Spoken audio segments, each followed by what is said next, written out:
We had a busy month last season with working and family commitments, so didn't get to play anywhere near as often as we'd have liked and ended up in Platinum 4 for the end of the season. However, it is a new season and the dream is alive with the release of over 200 cards thanks to the new Core Set 2020. Arena gets a slightly earlier pre-release than paper format, so we're already got stuck in with a new deck. If you've been listening to our pseudo podcast Talking Mythic throughout spoiler season, then you'll know there's many a new deck that we're excited about trying out. We decided to jump into the deep end with a deck featuring this set's poster girl Chandra. Let's see if this fiery fan favourite can help us as we try to make it to Mythic. Cue the dramatic intro.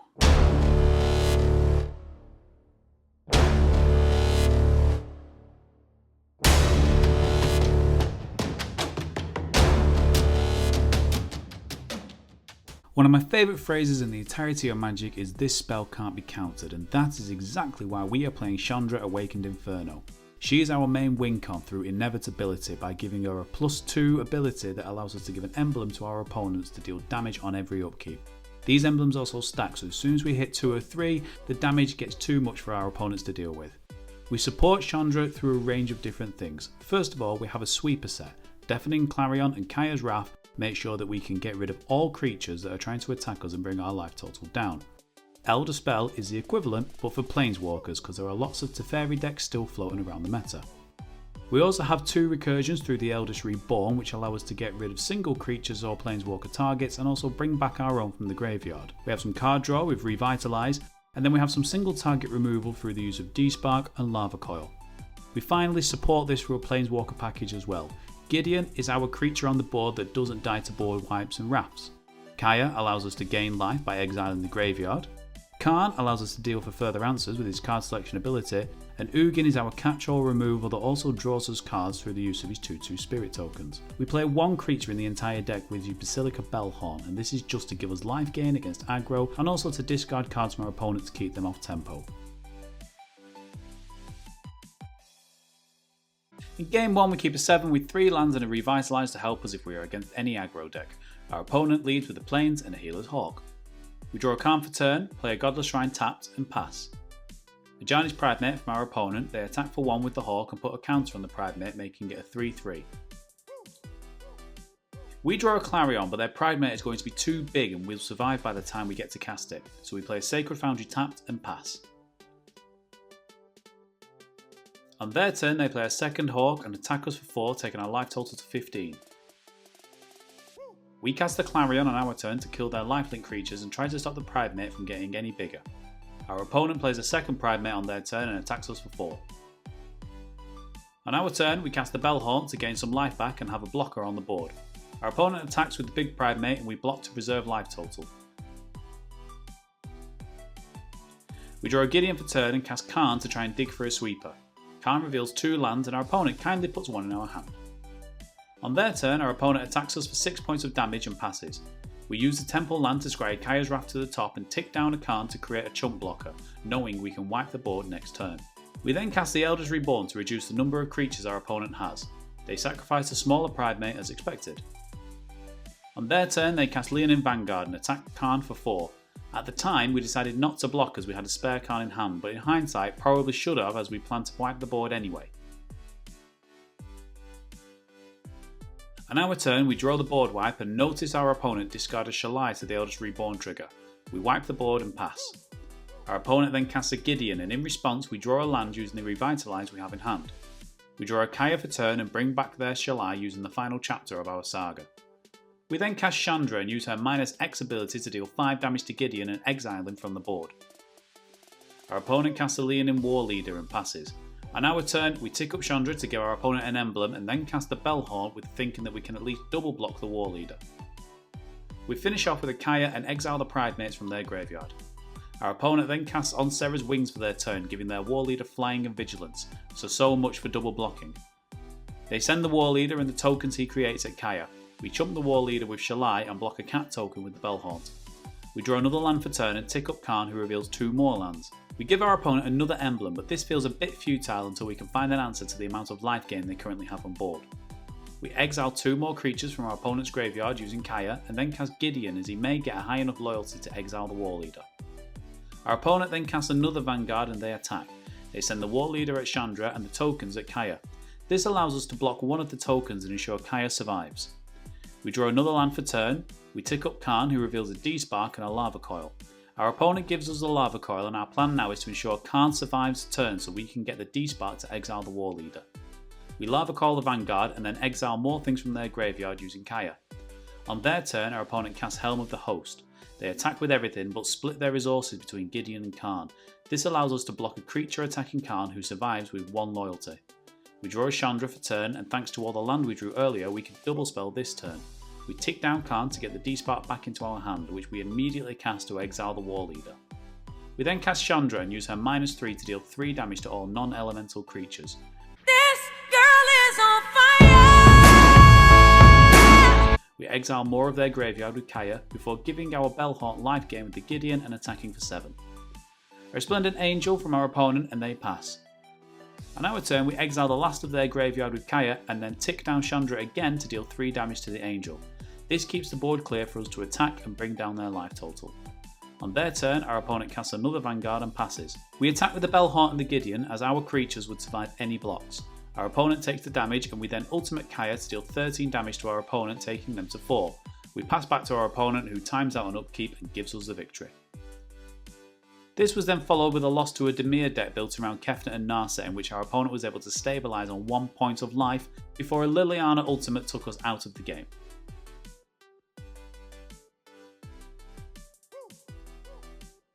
We keep a hand with 2 early sweepers and the mana to cast them. We lead with a tap Godless Shrine and pass.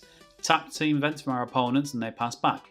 We play another tap land as we have no 2-drop to cast and on their turn our opponent casts a Thunderkin Awakener. This is one of the new cards from M20 and has been seen play in the Elementals deck so we can assume that is what we are playing against. They attack for 1 as the Awakener has haste and we go to 19. Due to the small size of the Awakener we decide not to wrath this turn as we can afford the damage and we would like to try and hit a couple of creatures. On their turn they cast the Creeping Trailblazer to increase the power of the Awakener and they attack us for 2. We decide now is a good time to wipe the board and cast the Clarion before passing the turn. A second Awakener from our opponent and they attack for 1. Knowing we have time and 2 sweepers in hand, we cast a Khan to help dig for more threats. Khan reveals a land and an Eldritch Reborn and our opponent gives us the land. Another Trailblazer from our opponent and they attack Khan for 2. On our turn, we tick up Khan who reveals a Temple land and a Chandra, so of course we get the land. We Clarion on the board for a second time and then cast Gideon so we can have a threat on the board.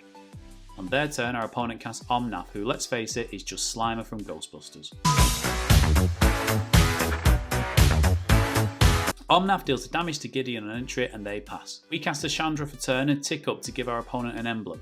We attack for 4 with Gideon before scrying a second Gideon to the bottom using our Temple land. On their turn they cast Domri's Ambush to deal 4 damage to Chandra before finishing her off with an attack from Omnath. On our turn we tick down Khan to bring back the Eldritch Reborn which we cast to get rid of Omnath. In response our opponent casts Veil of Summer. As the Eldritch Reborn doesn't target, the protection this card grants is non-existent, however they may have just wanted to draw another card. They sacrifice Omnath and we attack for 4 with Gideon. A second Omnath from our opponent and they pass. They discard a Spell Pierce to the Eldritch Reborn so at least we know they have them in their deck.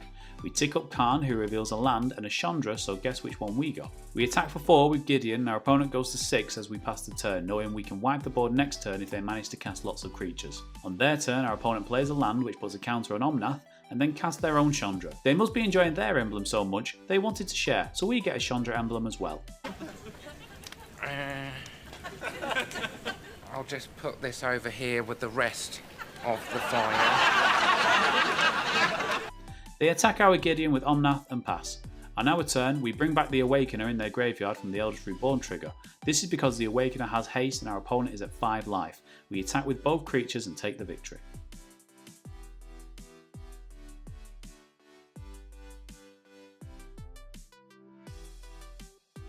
We mulligan our first hand as we could do with more land into a slightly better 6 that has some card draw.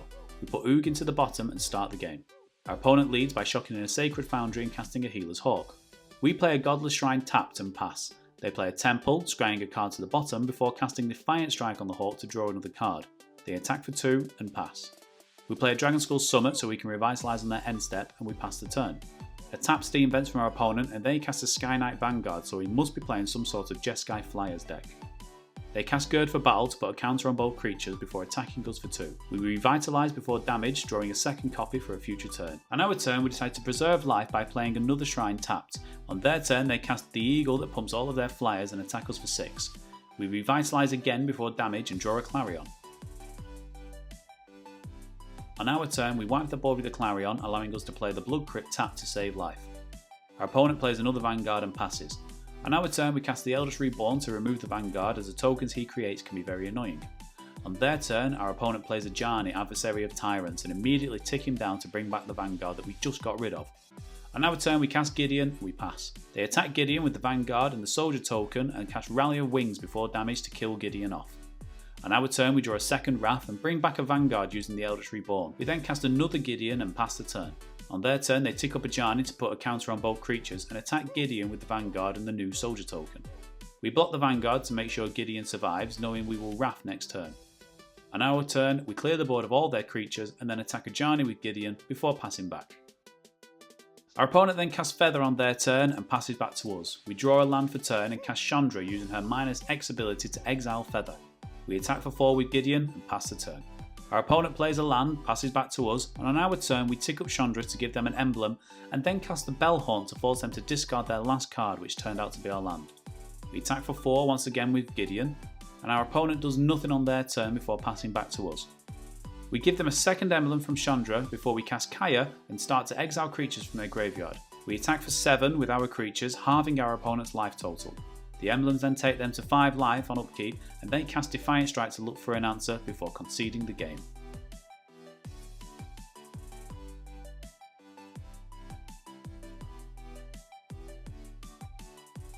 In Game 4 we mulligan our 7 as it contains no black sources into a better 6, putting the Elder spell on the bottom, so fingers crossed we're not playing against Planeswalkers. Our opponent starts with a Legion's Landing, creating a vampire token before passing. We play a Godless Shrine tapped after drawing our 3rd land. Type taken from our opponent, which makes our sweepers a little less good thanks to the Afterlife ability. They attack for 1 with the token and pass to us. We draw a Kaya for turn, who should be strong against a deck with lots of tokens. We play another tapped land as our D-Spark currently has no targets. A second type taker from our opponent and they attack for 3. On our turn, we cast Kaya and minus her to exile the vampire token to stop the Legion's Landing from flipping. In hindsight, we could have just exiled the Legion's Landing. We pass to our opponent, who plays a Snubhorn Sentry and then convokes out a Conclave Tribunal to exile our Kaya. We draw a card for turn and cast D-Spark on the Conclave, which returns our Kaya to the battlefield. We learn from before and minus her to exile the Legion's Landing before it flips. On their turn, they cast a Benelish Marshal to pump the team and they attack. They kill off Kaya and we take 4, praying for a land so we can wipe the board next turn. Magic Gods are with us, however, as they provide an untapped land and we cast Kaya's Wrath to reset the board. However, our opponent is left with 2 spirit tokens. On their turn, they cast a second Legion's Landing, creating a vampire and attack for 2. We cast a Bellhaunt to regain some life and they discard an Unbreakable Formation. On their turn, they cast another Unbreakable Formation in the main phase, giving all of their creatures a counter, Vigilance and Indestructible. They finish their turn by casting Rustwing Falcon and passing. We draw a Revitalise but cast Karn to look for another sweeper. We tick him up and he reveals a Wrath and a land, so providing he can live, we can clear the board next turn. History of Benalia from our opponent and they attack Karn with their flyers to leave him on 1 loyalty. We tick down Karn to get the Wrath and cast it to wipe the board. On their turn, our opponent gets another Knight from the history and creates a token using the Odonto. We revitalise into a Karn in response and our opponent passes. We draw a Kaya for turn, whom we cast and tick down to exile the Knight token. We follow up with Gideon and pass. On their turn, our opponent casts a Sky Marcher and creates another token. They attack Kaya for 1 and pass back to us. We draw a Revitalise for turn and tick down Kaya to exile the Sky Marcher. We then cast Ugin, who creates a 2/2 with built-in card draw before attacking with Gideon. On their turn, they create a 3rd token and attack Ugin. We block a token and Ugin takes 1. We finally draw Chandra and use her -3 ability to wipe the board of all creatures except for Gideon. We attack for 4 and pass. Our opponent casts a second Sky Marcher and makes a token with the Odonto. On our turn, we tick up Chandra, giving an emblem to our opponent before creating another 2/2 with Ugin. We then cast the Eldritch Reborn and they sacrifice a token. We attack for 4 with Gideon and pass the turn. Our opponent makes another token with the Odonto on their turn before attacking with the Sky Marcher, which we will happily trade with the Spirit token. On our turn, we create another 2/2 with Ugin before casting Karn. Karn finds a Deafening Clarion and a Kaya and our opponent gives us the Clarion. We tick up Chandra to give them a second emblem before casting the bell horn so we can try and finish off the game. We attack with Gideon and our opponent blocks. On their turn, our opponent creates a token and passes to us. We trigger the third chapter of the Elders Reborn and bring back Kaya. Whilst we are in the process of exiling their graveyard, our opponent concedes. We keep a 7 with early removal and a sweeper. We play a Blood Crypt tapped and pass. A tapped Hallow Fountain from our opponent and we play a second land and pass. Mountain from our opponent and they cast a Hero Precinct 1 which we will happily Lava Coil on our turn before it has a chance to get out of hand. They play a tapped Steam Vents and cast a Sky Terror. We draw a Bellhorn which we cast, noticing our opponent discarding an Elite Guard Mage, suggesting it is another variant on Jeskai Flyers. On their turn they Lava Coil the Bellhorn, attack us for 2 with Sky Terror before casting a second hero. Knowing we have a Wrath in hand, we decide to cast the Elders Reborn with a view of getting the Guard Mage back from our opponent. On their turn they cast Heroic Reinforcements. This gives them a total of 9 power on the board, all with haste. That's gotta hurt! On our turn, we wrath the board as we cannot afford another attack like that. Our opponent passes with 1 card in hand and we trigger the final chapter of the Elders Reborn. Our opponent discarded a baby Teferi earlier, so we take it to keep them off tempo with any further creatures. We cast a Kaya and exile the heroes from their graveyard before passing. Our opponent casts a Teferi of their own and passes the turn. We main phase a Revitalise to look for the 6 land we need for Chandra. We tick up Kaya to exile more cards from their graveyard before casting Gideon to make a start on dealing damage. Our opponent casts a Guard Mage, gaining 3 life and drawing a card.